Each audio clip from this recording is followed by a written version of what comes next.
Section 4.2, Exponential and Log Functions. We learned about several different types of functions in Unit 3, and now we have two more types to look at today. We have exponential functions and log functions. So let's start with exponential. On this slide, you can see the form of an exponential function. It is b to the x, where b is called the base. B must be greater than 0 but cannot equal 1. X is the variable. So as with other functions, you can call it f of x or you can call it y. Those are interchangeable. B is just going to be a number. X is the variable. So the way that you recognize an exponential function is because the variable is in the exponent. For example, you might have something like y equals 5 to the x power. So seeing the x in the exponent is what makes it an exponential function. And sometimes your exponent may be an expression of x, could be maybe x plus 2, all in the exponent. But don't forget that this base has to be greater than 0, okay? It cannot be a negative number, and it cannot equal 1. Now it could be a fraction, because a fraction is greater than 0. So let's say 3/4. 3/4 to the x would also be an exponential function. Or it could be a decimal even, just greater than 0 but not 1. So many of the problems in this section will involve using a calculator. So if you don't have one with you, you might want to pause the video and go get one so you can practice using it as we work through these examples. Okay, so the first example says the exponential function f of x equals 42.2 times 1.56 to the x power. So our x is in the variable. That's what makes this an exponential function. It models the average amount spent, f of x, in dollars. So we might make a note of that. F of x is representing dollars. At a shopping mall after X hours. So X is representing hours. What is the average amount spent to the nearest dollar after 4 hours? So they're asking us for f of x. They're asking us for the dollar amount. And they're telling us what x is because they said 4 hours. Then we know x is 4. So we are going to, let's write down our function. F of x equals, this is just exactly what they're giving you in the problem. You don't have to come up with it on your own. And then we want to plug 4 in for x. So we're finding f of 4. And even though you're going to use your calculator, I still want you to show me this, that you're plugging in 4 for x. And then from there, you can type it in. If you have a graphing calculator or even some scientific will allow you to type that in all at once, just like that. When you type your exponent, you may have to use the caret symbol, or on a scientific calculator, it may look like x to the y. So it would be 42.2, then you would open, just like it is here, and put in your 1.56, close, caret 4, would raise that 1.56 to the 4th power. And the parentheses there let the calculator know that that power is only on the 1.56. Okay, now some of these you will need to round, and sometimes the problem will tell you what to round to, and sometimes it doesn't. But here it says to the nearest dollar. So I'm going to put this little squiggly equal. That means approximately. That lets us know that we are rounding this value. And the f of x is in dollars, so go ahead and put a dollar sign there. And when you type that in your calculator, you should get 249 0.926. But then if we round to the nearest dollar, that's the ones place, we look to the right, the 9 is going to tell us to round up, so we're going to round to $250. And that would be our answer. So remember the rounding rule. If the number to the right is 5 or greater, you round up. If it is 4 or less, stay the same. Once you get your answer, think about if it's a reasonable number. We were looking for what is the average amount spent after 4 hours at a shopping mall. So $250 average amount spent seems like a reasonable answer. Okay. So before we do another example, I want to talk just a little bit about the number e. E is an irrational number, kind of like pi. If you round it to 2 places, it's 2.72, and you have an e on your calculator. You may have to search around to find it. It might not be directly on the button. It could be above one of the buttons. You may have to use the second button to get the e. And on most calculators, when you type the e, and it's the lowercase e, it will automatically put a caret saying, okay, what exponent do you want? So if you just wanted e, you would type in 1 as the exponent, and then it'll give you a number. It's a non-terminating decimal, but rounded should be 2.72. So where did this number e come from? This expression that you see here on the second bullet is where e came from. If you take that expression and put in larger and larger numbers for n, it approaches this number e. So that's where it came from. If you wanted more information on that, you could certainly Google and find out a little more about that. The number e is called the natural base, and e to the x is called the natural exponential function. So the number e and the word natural go together. And that partly is due to e occurring naturally. Okay, so we're going to continue with some examples now, and sometimes they may have an e in them, which is why you definitely want to find that e on your calculator. So let's read this next problem.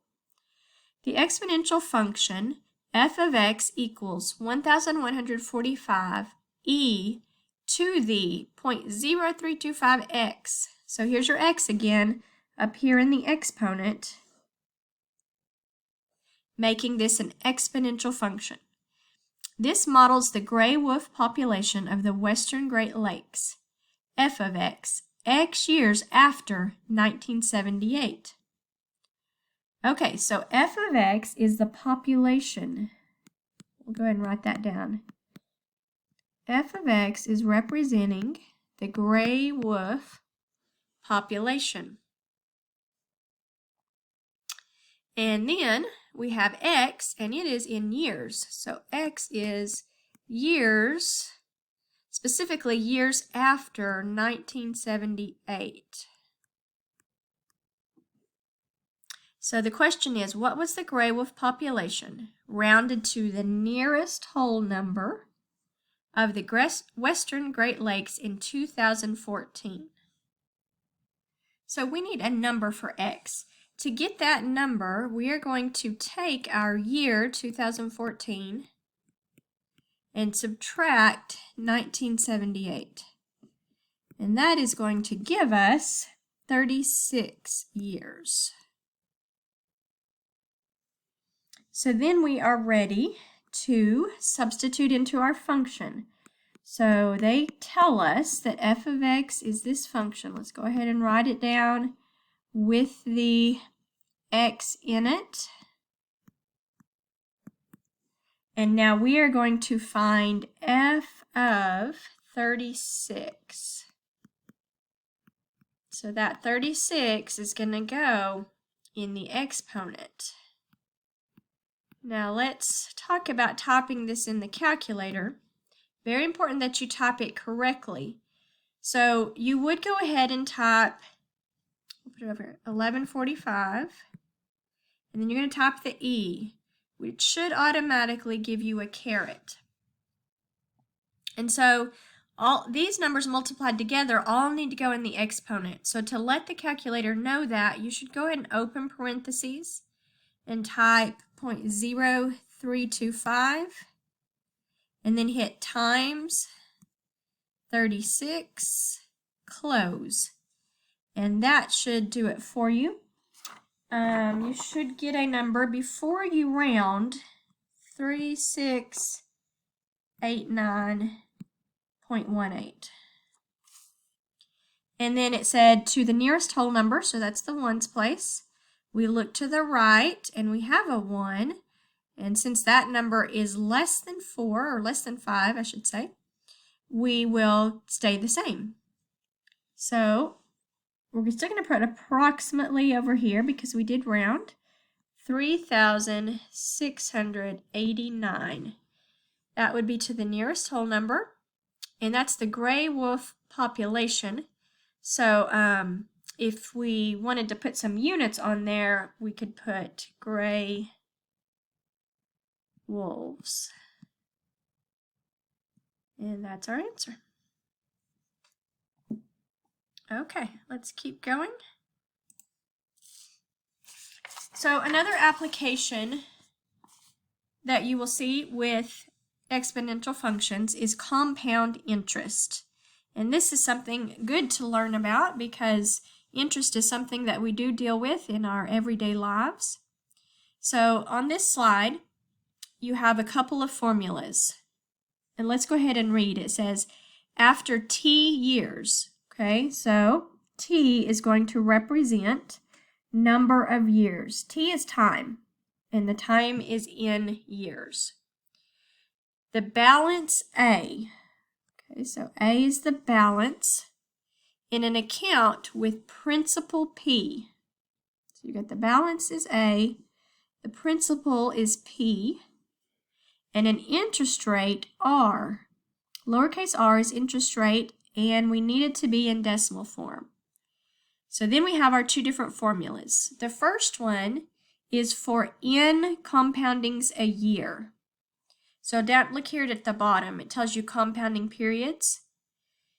You can compound annually, which means once a year, and for those problems, n is 1. You can compound semi-annually. That means 2 periods per year. So for those problems, n is 2. If you compound quarterly, that will be 4 periods per year. N would be 4.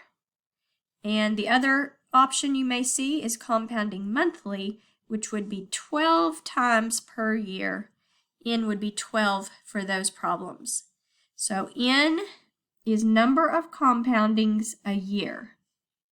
And here's your formula. You've got your balance equals your principal, and then in parentheses, it's 1 plus the rate, which has to be decimal, divided by n, which we just talked about, is going to be 1, 2, 4, 12. And then up in the exponent, you're going to take n times t, the time. Now, there is a second formula, and this one is for continuous compounding.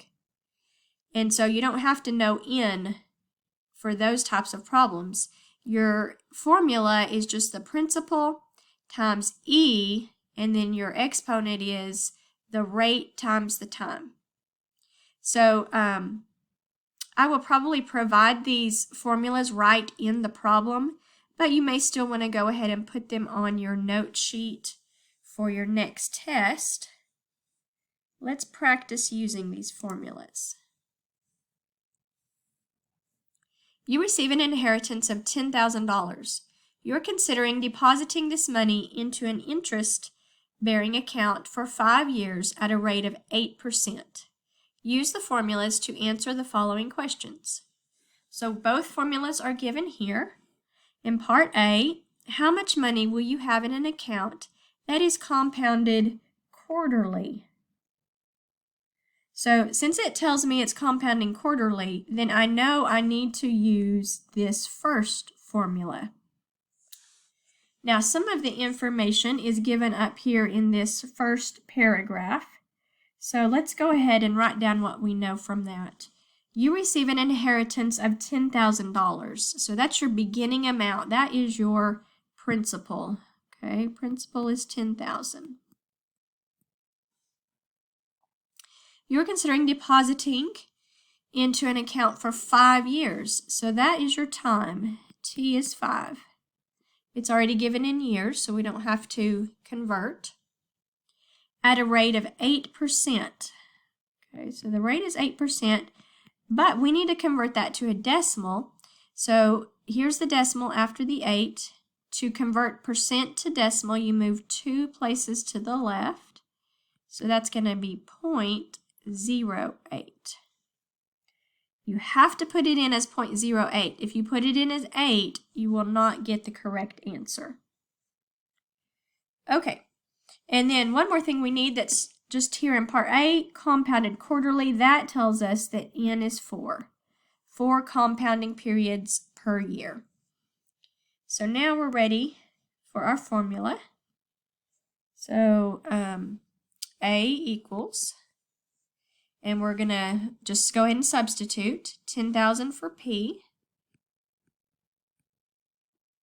parentheses, and then 1 plus 0.08 over N, which is 4. And then in your calculator, you're going to have to, so put a caret and then parentheses around your exponent. So it'll be N, which is 4, and then hit times T, which is 5, or that's simple enough that you know 4 times 5 in your head. You could go ahead and just put 20 as your exponent if you would like.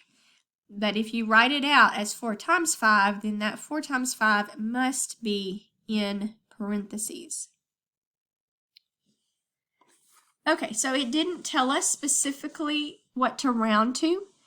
When you're dealing with money and it doesn't tell you how to round it, always give 2 decimal places. So basically to the nearest cent. And so we'll go ahead on the next line. A is approximately, put a $sign. And this is the number that you should get in your calculator, rounded to the hundredths place. 14,859.47. If you did not get that number, go ahead and try it again and check to see if you typed it in correctly, and make sure you have the parentheses where they need to be. Okay, so after 5 years, we would have 14,859 in the account. We're starting out with 10,000, remember. Okay, part B. How much money will you have in an account that is compounded continuously? So that tells me use the other formula. This one is the one to use when you're compounded continuously with the E in it. So we still have the same principal, still 10,000, the same time, and the same rate, 0.08. And this formula doesn't have an N in it, so we don't worry about N. So A equals 10,000 E, and then you'll have your caret. Put the exponent in parentheses. So parentheses, it's R times T. So maybe I should go ahead and raise it so you know. 0.08 times T, which is 5. So make sure that whole exponent is in parentheses.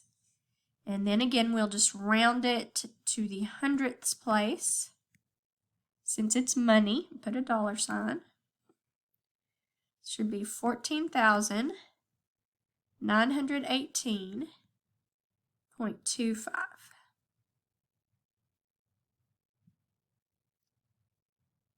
14,918.25. 0.25. These values, if we compare them, are very close, but compounding continuously is slightly better. 918 is a little bit more than 859. So if we had a choice, compounding continuously would be the best choice. And oftentimes the problems will ask you that. So here we have that same problem with the answers for A and B. And part C says, use the results of the previous parts to determine which account will be a better investment. And so we're going to say compounded continuously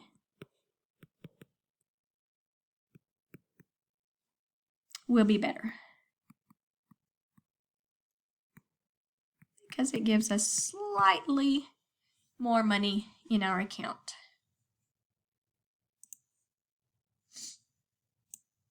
Okay, let's do one more interest problem.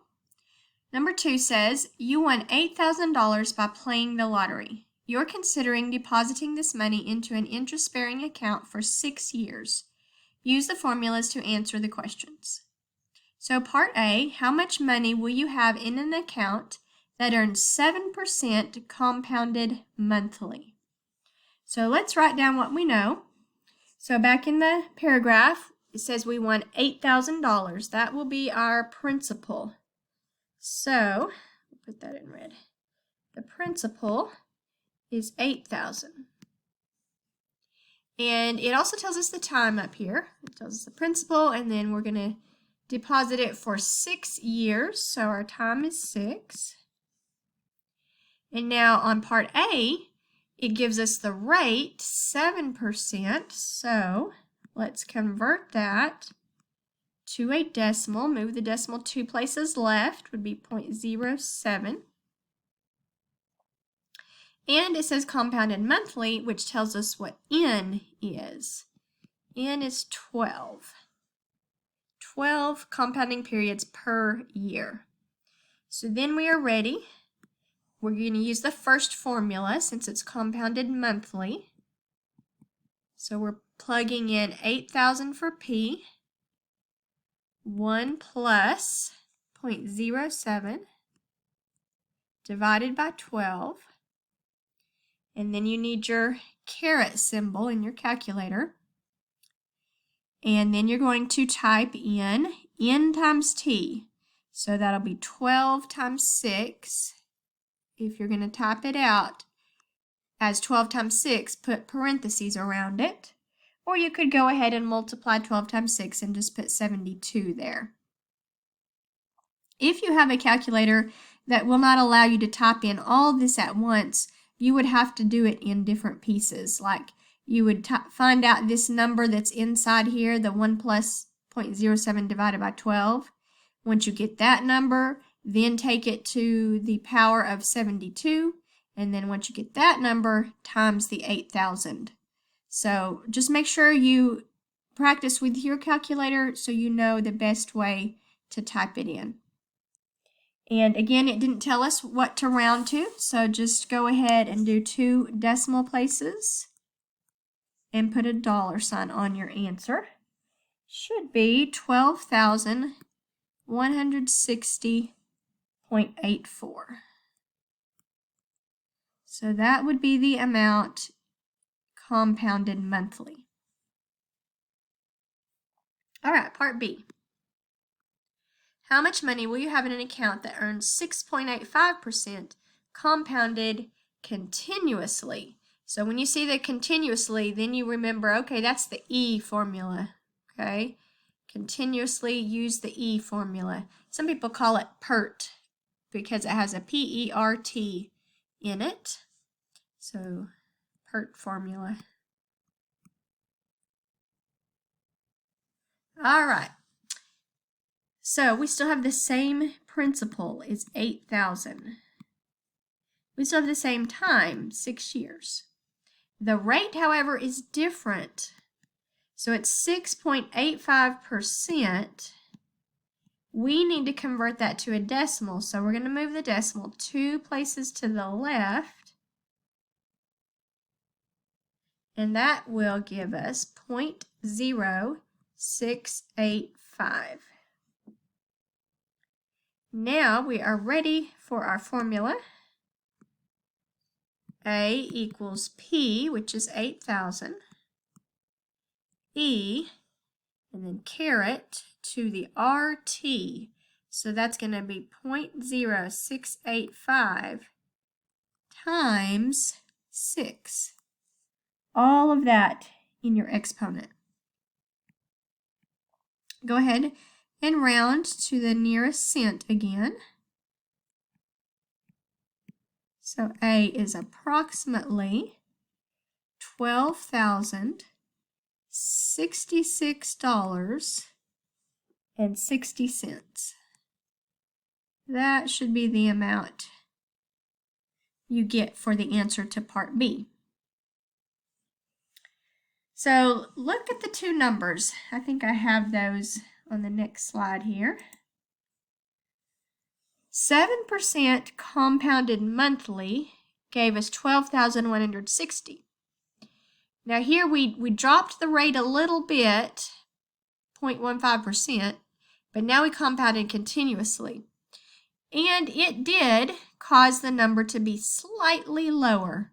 And that, of course, is due to the percent. Compounding continuously is good, but because the 7% was in part A, even though it was compounded monthly, that makes your interest slightly more.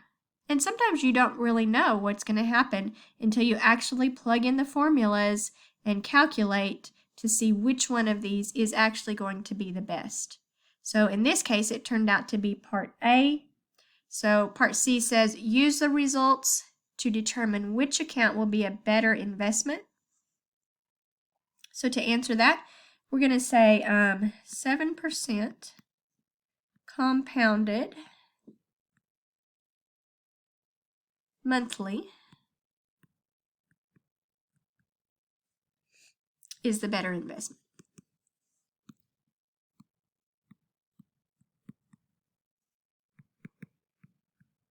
Okay, so I'm going to go ahead and stop here, and then I will make a second video for the next part of this lesson.